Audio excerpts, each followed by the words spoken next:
Reklama qiladigan narsalaringizni o'zingiz ham ishlatib turasizmi? Как раз yuzimga hozir ko'pala makiyaj. Ketdik. Qaysi biridan boshlaymiz?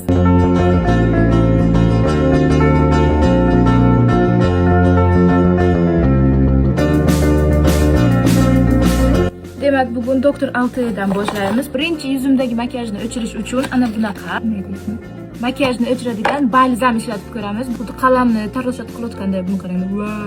Wow, buni qaranglar, bittaga o'chirdi. Yuzim shuna yog'lik bo'lib qoldi. Hozir men buni yuvib kelaman. Affiget mojna qizlar. Bunaqasini kutmagandim. Hozir o'ylagandim, ana bu narsa yuzimga shuna yog' bo'lib qoladi. Umvalka bilan yana yuvaman deb o'ylagandim. Buni qaranglar, hech narsa qolmadi. Endi esa o'sha hammaga mashhur bo'lgan jile, lekin suvcha beradigan toner mistep ko'ramiz ketdik. Ko'ryapsizlarmi? Ichi jile, lekin buni qaranglar, suvcha.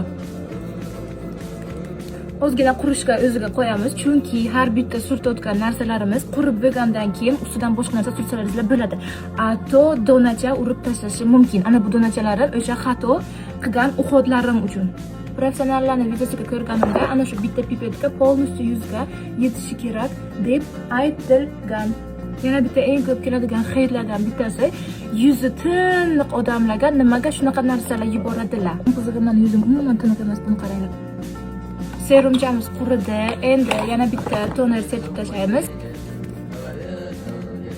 Yuzim anchagina qurigan. Endi esa surtishni boshlaymiz. Katta donachalar.